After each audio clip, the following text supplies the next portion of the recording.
B. Me Ale 29, operations support analyst at a mid-size manufacturer that makes precision components for industrial pumps.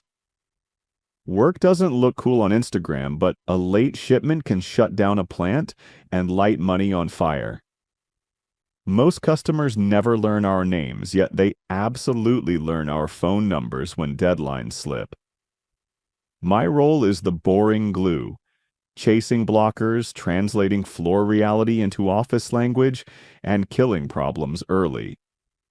Leadership calls it process, while the plant calls it stop making it worse, and both are sort of right. For years, the place ran like an old pickup, ugly, loud, and still reliable if you knew its weird habits. Everyone had a lane, and the unwritten rule was simple. Solve first, talk later, post-mortem after lunch.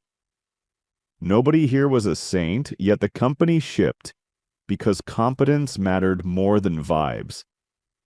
3 guys carried the invisible weight that kept the whole machine from shaking apart. Derek, 58, maintenance lead, built like a tool cabinet, hands scarred, eyes always scanning for smells and sounds. Kaido, 47, warehouse and logistics lead, quiet, fast, and scary accurate about where everything lived. Ronan, 41, systems admin, ran servers, auth, backups, phones, and the network like a man babysitting a sleeping bear. Those 3 were not charismatic, not political, and not interested in being seen, which is why executives assumed they were replaceable. Invisible work looks like nothing, and nothing is the favorite target of anyone who needs a transformation win. One July afternoon proved how much nothing mattered when the server room cooling started screaming. Monitoring dashboard went from green to yellow to red, and I started mentally prioritizing which systems to shut down first. Vendor contract promised response time, yet the dispatcher still told me 4 hours because all techs are busy. Derek appeared in the doorway like he teleported, listened to the unit for 10 seconds, and nodded once. One panel opened, one relay tapped, one breaker cycled, and the compressor roared back like it had been embarrassed. No speech followed, just a grunt that meant, "Stop panicking." And he walked out before I finished exhaling. Kaido's magic looked like chaos to outsiders because his warehouse layout did not match any corporate diagram. Pallets sat where you'd never place them. Bins were labeled in his handwriting, and the aisles looked wrong on paper. Orders still got picked fast because his brain was the actual warehouse management system. Ronan's magic was even quieter because good infrastructure is invisible by design. Patches happened after hours, backups rotated, permissions stayed clean, and outages were rare enough to feel impossible. Nobody thanked him because nobody notices a bridge that doesn't collapse. The company loved that calm, yet the company also resented that it couldn't take credit for it. Early last spring, the CEO scheduled an all-hands meeting with a title that smelled like consultant cologne: Operational Excellence and Culture Modernization. Everyone packed into the conference room, plant guys standing in the back, office people holding coffee like shields. The CEO did his usual smile, the one that says, "I'm about to sell you something you didn't ask for." Next to him stood Selena, 36, new director of operational excellence and culture, hired from a shiny tech company across town. Her blazer looked expensive, her hair was perfect, and her confidence had that rehearsed sharpness that makes people clap early. Selena started with compliments because compliments are how you load a gun politely.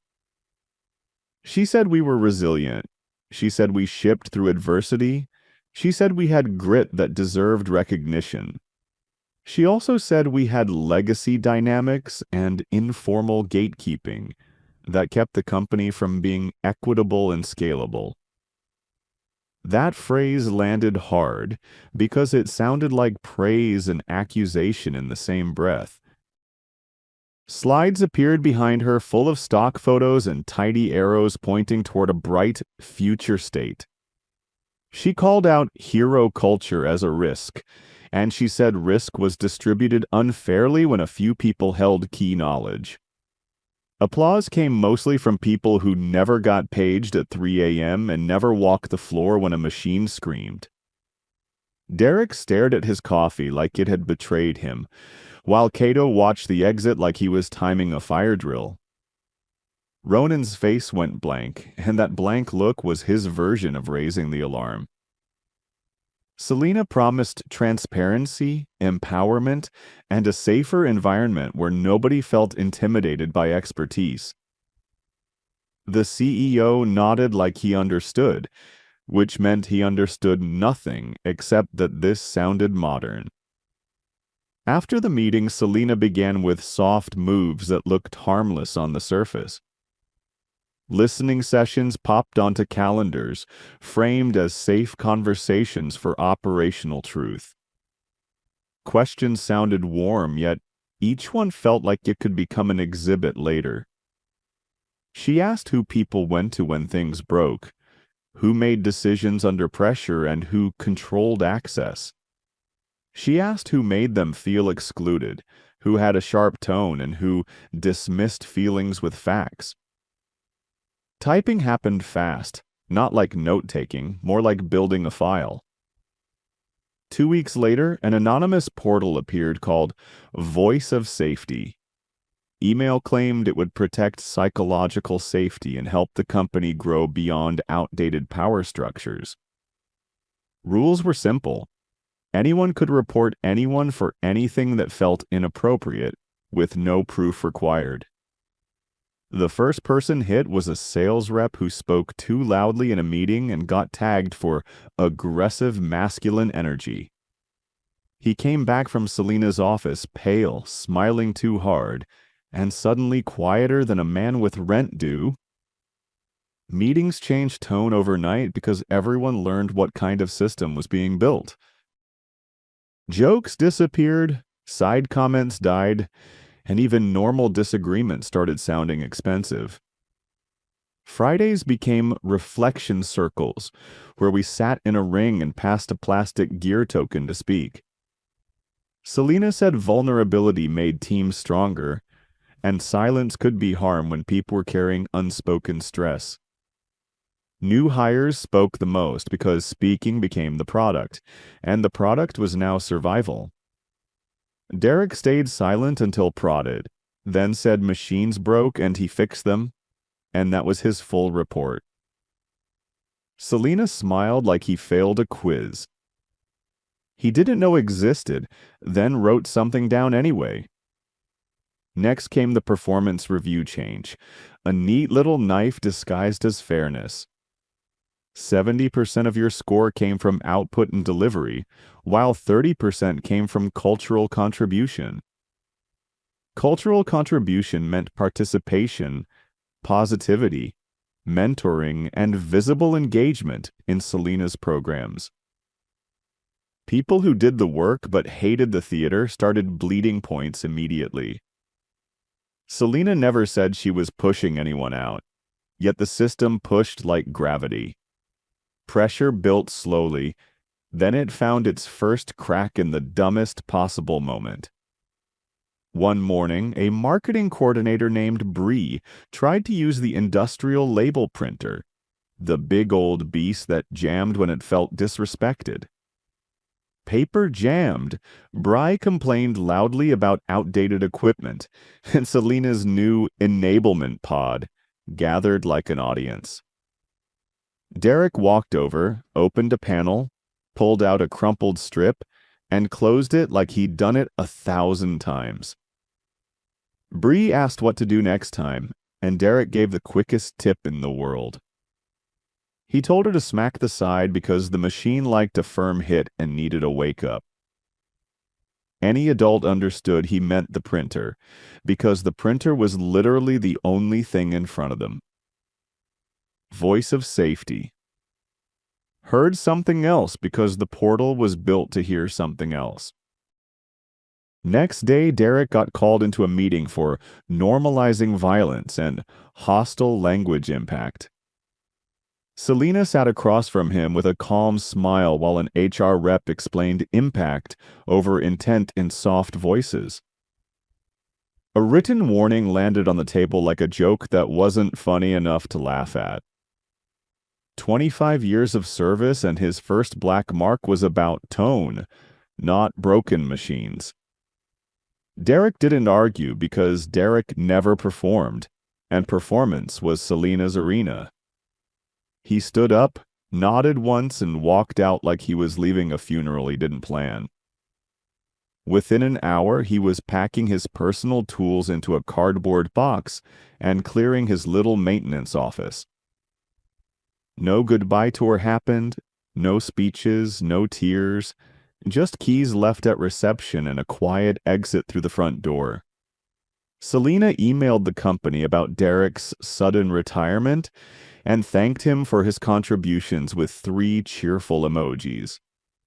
Plant guys read the email, looked at each other, and went back to work with the new kind of silence. Reality sent the invoice fast because reality doesn't care about onboarding decks. A week later, the main conveyor motor on line 2 started whining, then died mid-shift. Derek would have swapped a part, bypassed a sensor, and had us moving again before the coffee cooled. Vendor contractor arrived 4 hours later, stared at the setup, and admitted the part was obsolete. Lead time became weeks, not days, because the original supplier had been gone for years. Everyone learned that Derek's nothing included a stash of discontinued parts and a mental map of hacks. Selena called the downtime a learning opportunity for shared ownership, and the floor translated that as "we're screwed." Kaido became the next target because his warehouse was full of things Selena could not explain on a slide. She called his system informal, non-compliant, and too dependent on one person's memory. Modern accountability, she insisted, required digitization, traceability, and real-time reporting. A consulting firm appeared, introduced as a trusted partner with a proven framework. The proposed solution was a warehouse management platform with AI optimization, predictive picking, and blockchain buzzwords nobody asked for. Slides looked gorgeous, dashboards sparkled, and cost numbers were politely hidden behind financing language. Kaido did what Kaido always did. He tested reality, not marketing. Trial run proved slow scanning, bad tagging, and constant edge cases where our weird custom parts didn't fit neat categories. He wrote a report with numbers only, calm and clear, showing pick time increases and error rates climbing. Subscription costs ate margin on smaller orders, and new scanners would require replacing half our hardware. Meeting happened with Selena and the CEO, and I got dragged in because integration would touch my systems. Kaido presented facts like a man reading weather data, while Selena listened with the smile of someone waiting her turn. She didn't argue the numbers because arguing numbers would imply this was about numbers. Selena called the report legacy thinking, fear-based risk framing, and resistance to change that blocked team growth. The CEO nodded because the CEO hated looking old-fashioned more than he hated losing money. Purchase approved on the spot, and Kaido's face tightened like someone just erased a decade of work. Instead of quitting dramatically, Kaido stayed 2 more weeks because logistics people hate leaving a mess unfinished. Training sessions followed, filled with consultants using words like streamline, optimize, and empower. Kaito said almost nothing, yet his silence carried the weight of a man watching someone build a bridge from cardboard. Last day arrived quietly, badge and laptop handed off, handshake declined, and a calm walk out the door. Nobody realized he took his personal notebooks home, the hand-drawn maps that explained the real flow. Warehouse lost its brain, while the company celebrated accountability. Ronan became the final pillar, and Selena went after him with the sweetest poison. She requested full admin access to all systems for transparency and auditability, because trust required visibility. Ronan explained least privilege, separation of duties, and the tiny detail that one wrong click could erase the company. Selena called that gatekeeping, then framed his caution as protecting power, not protecting data. Ronan did not argue because he watched Derek and Kaito get cut down for normal competence. He promised to review policy, and that night he updated his resume like a man hearing water behind the walls. 2 weeks later, his resignation hit Selena's inbox, polite, professional, and colder than a server room. Selena smiled and said she supported growth, then insisted he do a smooth transition for organizational health. 2 young hires were assigned to shadow him, bright notebooks, big smiles, and fear of terminals. Questions were brutal in the most innocent way, because innocence still breaks systems when it gets admin access. They asked if command lines were intimidating and whether there was a more inclusive visual way to manage permissions. Ronan wrote binders anyway, step-by-step recovery guides, diagrams, checklists, and a sealed credential envelope per policy. Selena criticized the binders as text-heavy and said, "Knowledge should be intuitive, not trapped in manuals." Ronan nodded, delivered the sealed envelope to legal and the CEO, and left on a Friday afternoon at 4:30. Selena sent a cheerful company email about distributed competence and modern leadership.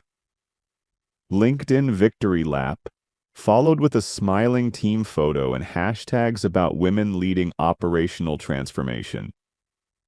Outsiders clapped, because outsiders only see pictures, not penalty clauses. Momentum carried us for a while because old systems keep moving even after you remove the bolts. Cracks started small and ops people notice small cracks. The way sailors notice bad waves. Pick times rose, downtime stretched, and small mistakes multiplied into big delays. Selena started staying late, answering quick questions that used to never reach her, and calling it leadership growth. One morning she sat in her car outside the building, gripping the wheel, and looked like she was bargaining with herself. A missing CNC calibration file kicked off the first serious slip. The line stopped because offsets were wrong, and nobody could find the correct version in the new shared folder structure. 3 duplicate folders existed. 2 were outdated, and 1 was empty except for a PowerPoint called Future State. Someone suggested an alignment meeting about what a calibration file represented. Selena snapped, demanded action, then realized action required knowledge she had just labeled gatekeeping. Half a day burned, shipment slipped, and the client charged a penalty that made finance finally pay attention. Next week delivered the warehouse platform disaster, right on schedule because bad software waits for high-stakes moments. A huge mixed order dropped for our biggest client, and the platform glitched hard during picking. Part numbers swapped, quantities scrambled, and shipping addresses mismatched like the system was rolling dice. Support ticket got a 48-hour response window, because we were not the only company on fire. Manual fallback failed because Kaido's physical system had been dismantled and his notebooks were gone. Consultants insisted we trust the process, while the process kept lying. We missed the ship window by days, not hours, and the client demanded the CEO on a call. Selena joined with calm empathy language, while the client spoke in the language of money, downtime, and contract clauses. Promises were made and silence answered, because clients don't clap for good intentions. The plant then took its turn because Derek's old ghosts were still waiting in the machines. Custom press on line 3 went dead without warning, and nobody could coax it back. Manufacturer was out of business, the manual was worthless, and the contractor stared like he was reading ancient runes. Replacement timeline became months, and production on a high-margin part stopped cold. Selena walked the floor more, trying to look involved, while operators gave blunt answers without trying to be polite. They said the fix used to take 10 minutes, and now it took days, and that was the whole conversation. Vendor spend exploded because emergencies cost more, and finance started questioning the price of operational excellence. Selena promised stabilization again, while her eyes started looking permanently tired. The final collapse arrived on a Friday afternoon because disasters love weekends. Someone decided to clean up user groups in the directory to make department names more inclusive and consistent. A root permissions group got deleted, not out of malice, just out of not knowing what it meant. At 3:47 p.m., authentication servers went into a boot loop, and the digital world turned off like a switch. Emails died, phones died, file shares vanished, logins failed, and office computers became expensive bricks. Panic spread in waves, starting with confusion, then dread, then raw noise. Selena ran to the server room, found it locked, and realized she did not even have the key. Vendor asked for admin credentials, and she did not have them, because the sealed envelope was in legal, and legal was gone. Recovery console questions came next, and she asked what a recovery console was, and the vendor paused too long before answering. Meanwhile, her team suggested mindfulness breaks and a Zoom debrief about communication breakdown. None of that brought the network back, and the plant slowed because even metal needs data now. The CEO arrived furious, demanded answers, asked where Ronan was, and got told Ronan left. Selena pointed at the binders, and someone admitted the binders were holding up a monitor. The CEO's face did something small and ugly, like a man seeing the true cost of his own applause. Weekend became a nightmare because emergency consultants charge triple when you call them at night. Contractors broke into the server room, triaged the mess, and rebuilt identity systems from scratch with the speed of expensive panic. Monday arrived with limited email, broken access, missing files, and a warehouse platform still lying about inventory. Selena lived in the building for days, sleeping on a couch, eating vending machine food, and taking calls that sounded like threats. Every fix created 2 new issues because the old shortcuts were gone and the documentation had been ignored. Burnout hit her visibly, not as a dramatic collapse, but as a slow grinding down of her certainty.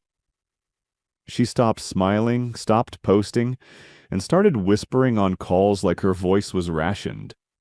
Finance demanded explanations, the board demanded accountability, and the CEO demanded someone to blame besides himself.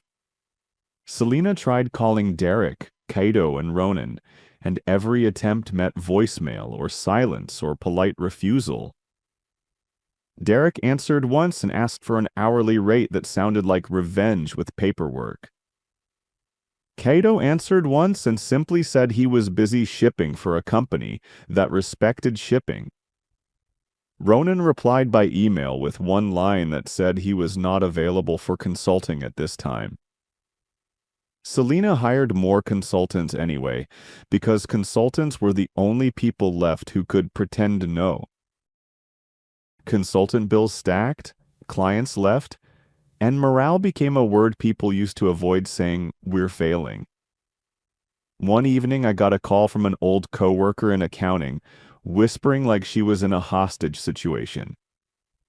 She said Selena hadn't gone home in 3 days, and she was snapping at everyone, and she kept asking where the men had gone. The next week, Selena finally broke in a quiet way that felt real. She walked into a meeting with the CEO, looked at the dashboard, and realized every number was red and none of it was emotional. Her hands shook while she tried to talk about culture. Then she stopped mid-sentence and stared at her own notes. Words failed because physics doesn't care about frameworks. Selena left the room, went to her office, closed the glass door, and sat on the floor for a long time. The following day, she did something nobody expected, because pride usually keeps villains in place. She resigned, citing health, unsustainable workload, and the need to prioritize personal boundaries.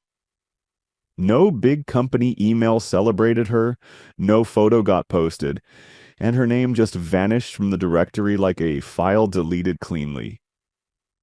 LinkedIn update appeared a week later announcing a sabbatical and new consulting availability in culture transformation.